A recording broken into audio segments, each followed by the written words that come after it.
Chairman Nadler, members of committee, Ranking Member Jordan, thank you for inviting me to participate in these very serious hearings today.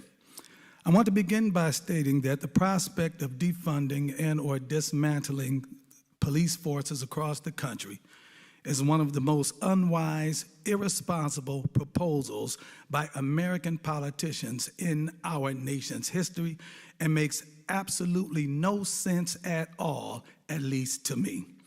I believe it is nothing short of the politicizing of current social events in an effort to garner votes during this election season. I also believe that it's a reactionary measure that can and will result in short and long-term damage to American society, particularly in our inner city and urban communities.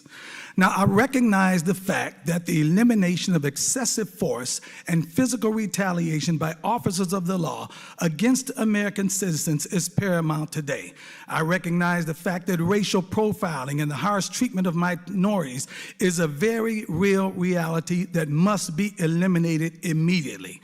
I myself can testify of times in my life when I felt racially profiled by police. I can testify of times in my life when I was pulled over for driving while black. I can testify of giving my grandson, who is now of driving age, the talk of how to properly behave if pulled over by police because he had the question of a very real fear of the possibility of death at the hands of police. In fact, my very first interaction with police when I was 13 years old resulted in me being roughed up. I could very easily have been George Floyd. George Floyd could have very easily been me, my brothers, my friends, or any number of any other black men in America. However, I do not recommend throwing the baby out with the bathwater by labeling all police officers as bad cops simply because of the bad actions of a rogue segment of those whose job is supposed to be to protect and to serve American citizens. In fact, in certain inner city communities across America, increased funding for police and increased police presence is actually necessary in order to enforce the law and to guarantee the safety and the security of law-abiding members of those communities. As one who was formerly in that street life years ago, I might be a pastor, but I didn't come down from heaven. I came up out of hell with the rest of everybody else. I was formerly in that street life. I know very much about the criminal element, and I can state definitively that the criminal element in and of society would enjoy nothing better than a reduction in police presence and police power. It would allow those with criminal intentions and criminal actions to flourish virtually unchallenged in the communities of America. The law-abiding members of society would be directly threatened by the absence of police or the inability of police to respond to criminal activities, and in many cases would endeavor to take the law into their own hands to ensure their safety and well-being, as evidenced by the response of some who decided to defend themselves and their property from vandalism. An absence of police presence could potentially give rise to acts of domestic terrorism, mob rule, gang rule, neighborhood intimidation, oppression, and vigilantism. Defunding of police departments has already happened in a number of American cities, and rather than remedying problems, has actually made conditions much worse. The city of Cleveland, my hometown, is a prime example of the result of police defunding.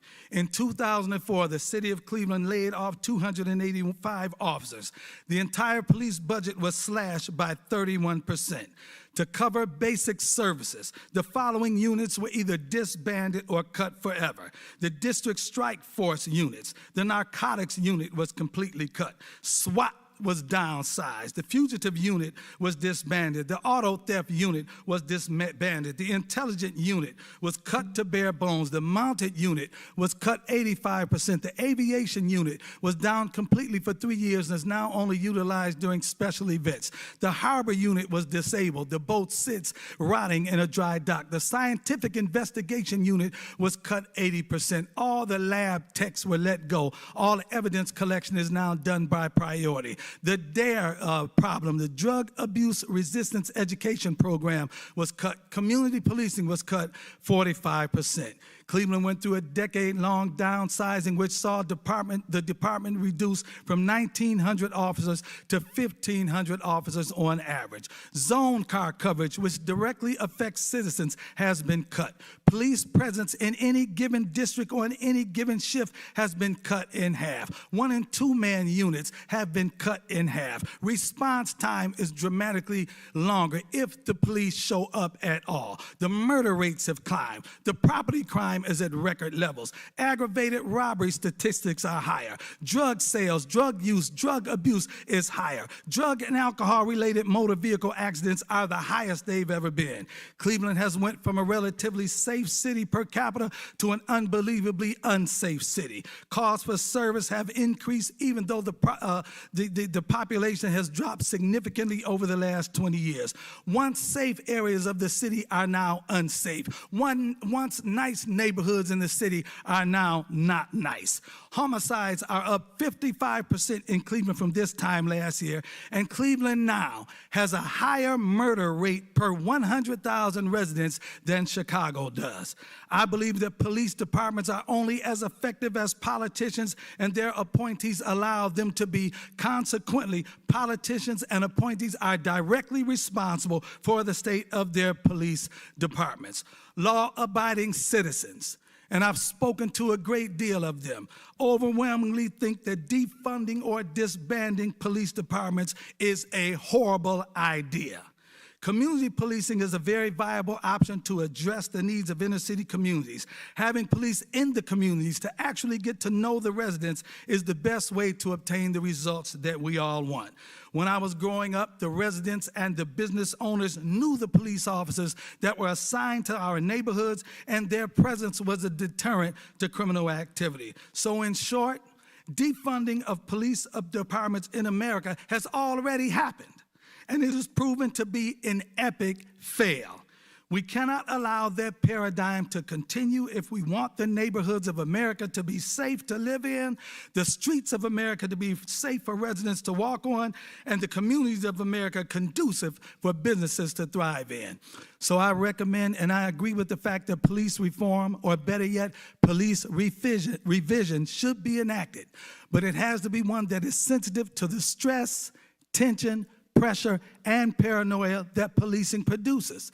The fact that on any given day, any given call, any given stop can result in an officer's death can be very challenging mentally, while also being sensitive to the citizens of America who are supposed to be protected by the police and not be enemies of the police, whether in the suburbs or in the inner cities, whether we're black, white, red, yellow, or brown.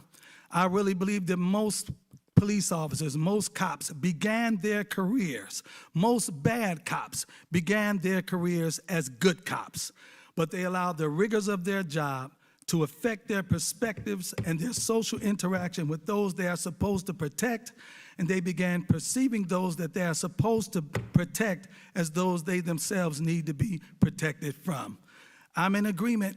I endorse police reform, but it has to be sensitive to both sides of that issue. Thank you for allowing me. God bless you.